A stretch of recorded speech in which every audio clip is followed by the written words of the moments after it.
വലിയ വിവാദത്തിലേക്ക് പോകുന്ന അല്ലെങ്കിൽ വീണ്ടും ഒരു സർക്കാർ ഗവർണർ പോർമുഖം തുറക്കുന്ന ഒന്നാണ് കഴിഞ്ഞ ദിവസം സംഭവിച്ച കേരള സർവകലാശാല രജിസ്ട്രാറെ സസ്പെൻഡ് ചെയ്ത നടപടി. അതിനുശേഷം ഒരു വലിയ യുദ്ധക്കളമായിട്ടൊക്കെ അല്ലെങ്കിൽ ഒരു കലാപക്കളമായിട്ടൊക്കെ തലസ്ഥാനം രാത്രി വൈകിയും മാറുന്നതും ഒക്കെ നമ്മൾ കണ്ടു. അപ്പോൾ ഈ രജിസ്ട്രാറെ സസ്പെൻഡ് ചെയ്ത നടപടിക്കെതിരെ നിയമ പോരാട്ടത്തിന് ഒരുങ്ങുകയാണ് സർവകലാശാല സിൻഡിക്കേറ്റും സർക്കാരും. സസ്പെൻഡ് ചെയ്യാൻ സർവകലാശാല ചട്ടപ്രകാരം അനുമതി ഇല്ലെന്നാണ് സിൻഡിക്കേറ്റിന്റെ ഇപ്പോഴത്തെയും വാദം. സസ്പെൻഷന് നിയമസാധുത ഇല്ല എന്നാണ് നിയമോപദേശവും. രജിസ്ട്രാർ KS അനിൽകുമാർ ഇന്ന് ഹൈക്കോടതിയെ സമീപിച്ചേക്കും. അതേസമയം സസ്പെൻഷൻ നടപടി മറികടന്ന് രജിസ്ട്രാർ ഇന്ന് സർവകലാശാലയിലേക്കും വരും എന്നൊരു സൂചനയുണ്ട്. രജിസ്ട്രാർ അങ്ങനെ വരികയാണെങ്കിൽ അദ്ദേഹത്തെ ഭരണഘടന നൽകി സ്വീകരിക്കാനുള്ള തയ്യാറെടുപ്പിലാണ് SFIയും. VS അനുരാഗ് ഉണ്ട് തിരുവനന്തപുരത്ത് നിന്ന് വിവരങ്ങളുമായിട്ട്. Anurag, good morning. രജിസ്ട്രാറെ സസ്പെൻഡ് ചെയ്യാൻ ചട്ടപ്രകാരം കഴിയില്ല എന്നുള്ള വാദത്തിൽ ഇപ്പോഴും സിൻഡിക്കേറ്റ് ഉറച്ചു നിൽപ്പുണ്ട്. നിയമ പോരാട്ടത്തിന് പോകുമെന്ന് രജിസ്ട്രാറും പറയുന്നുണ്ട്. കഴിഞ്ഞ ദിവസം രാത്രി വൈകിയും DYFIയുടെയും SFIയുടെയും ഒക്കെ പ്രതിഷേധങ്ങൾ നമ്മൾ കണ്ടു. ഇന്നിപ്പോൾ എന്താണ് ഈ വിഷയത്തിൽ നടക്കാനുള്ളത്?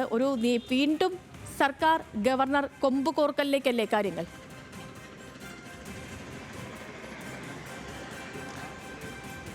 കൊമ്പ് കോർക്കൽ ആരംഭിച്ചു കഴിഞ്ഞു എന്നുള്ളത് തന്നെയാണ് ഏറ്റവും പ്രധാനപ്പെട്ട കാര്യം. നേരത്തെ ഈ ശ്രീ പത്മനാഭ സേവാ സമിതി സംഘടിപ്പിച്ച പരിപാടിയിൽ ഭാരതാംബ ചിത്രം, അത് എനിക്ക് പുറകിൽ കാണുന്ന ഈ കേരള സർവകലാശാല ആസ്ഥാനത്തിൻ്റെ സെനറ്റ് ഹാളിൽ വെച്ച് നടത്തി. അവിടെ ഭാരതാംബ ചിത്രം വച്ചതാണ് ഏറ്റവും വലിയ ഒരു പ്രശ്നങ്ങളിലേക്ക് കടന്നത്. ഒരു പക്ഷേ കൃഷിമന്ത്രി P. പ്രസാദ് തുടങ്ങിവെച്ച ഒരു പ്രശ്നം അത് പിന്നീട് V. ശിവൻകുട്ടിയിലൂടെ ആളിക്കത്തുന്ന സാഹചര്യമുണ്ടായി. പിന്നീട് ഗവർണർ തന്നെ പറയുന്നത് സർക്കാർ പരിപാടികളിൽ ഇത്തരത്തിൽ ഭാരതാംബ ചിത്രം ഉപയോഗിക്കില്ല എന്നൊക്കെ പറഞ്ഞെങ്കിലും പിന്നീട് ഈ രാജ്ഭവനിൽ പുറത്തേക്കും ഈ ഭാരതാംബ ചിത്രം അത് വ്യാപിക്കുന്ന സാഹചര്യമുണ്ടായി. അങ്ങനെയാണ് പ്രതിഷേധം കടുത്തത്. ആ പരിപാടിയിൽ ഗവർണർ പങ്കെടുക്കുന്ന, ചാൻസലർ കൂടിയായ ഗവർണർ പങ്കെടുക്കുന്ന പരിപാടിയിൽ രജിസ്ട്രാർ അത് അലങ്കോലപ്പെടുത്താൻ ശ്രമിച്ചു എന്നുള്ളതാണ് VCയുടെ റിപ്പോർട്ട്.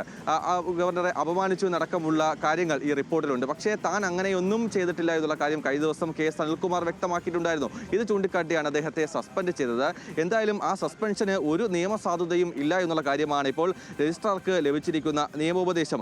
അതുകൊണ്ട് തന്നെ ഇക്കാര്യം ചൂണ്ടിക്കാട്ടി അദ്ദേഹം ഹൈക്കോടതിയെ സമീപിക്കാനാണ് തീരുമാനിച്ചിരിക്കുന്നത്. ഇന്ന് തന്നെ ഹൈക്കോടതിയെ സമീപിക്കാനാണ് അദ്ദേഹം തീരുമാനിച്ചിരിക്കുന്നത്. അതിനൊപ്പം ഏറ്റവും പ്രധാനപ്പെട്ട കാര്യം, അദ്ദേഹം ഇന്ന് ഈ സസ്പെൻഷൻ നടപടിയെല്ലാം മറികടന്നുകൊണ്ട് ഈ കേരള സർവകലാശാല ആസ്ഥാനത്തേക്ക് എത്തുമെന്നാണ് മനസ്സിലാക്കുന്നത്. അങ്ങനെയാണെങ്കിൽ അത് VCക്കും ഗവർണർക്കും എതിരെയുള്ള ഒരു വെല്ലുവിളി കൂടിയാകും എന്നുള്ള കാര്യത്തിൽ സംശയമില്ല. അങ്ങനെ രജിസ്ട്രാർ ഇവിടെ എത്തുകയാണെങ്കിൽ ഭരണഘടന നൽകി അദ്ദേഹത്തെ സ്വീകരിക്കാനാണ് ഇപ്പോൾ SFI തീരുമാനിച്ചിരിക്കുന്നത്. കഴിഞ്ഞ ദിവസം ഈ സസ്പെൻഷൻ നടപടി ഉണ്ടായതിന് പിന്നാലെ തന്നെ SFI വലിയ രീതിയിലുള്ള ഒരു പ്രക്ഷോഭത്തിലേക്ക് തന്നെ കടന്നിട്ടുണ്ടായിരുന്നു. രാജ്ഭവനിലേക്കാണ് ഈ മാർച്ച് നടത്തിയത്. വലിയ ഒരു സംഘർഷത്തിലേക്ക് SFI മാർച്ച് കടന്നു. പിന്നാലെ DYFI പ്രവർത്തകർ കൂടി രാജ്ഭവനിലേക്ക് പ്രതിഷേധ മാർച്ച് നടത്തി. വലിയ യുദ്ധക്കളം പോലെ തന്നെ യുദ്ധക്കളത്തിന് സമാനമായ രീതിയിൽ രാജ്ഭവൻ പരിസരം മാറുകയും ചെയ്തു എന്നുള്ളതാണ് ഏറ്റവും പ്രധാനപ്പെട്ട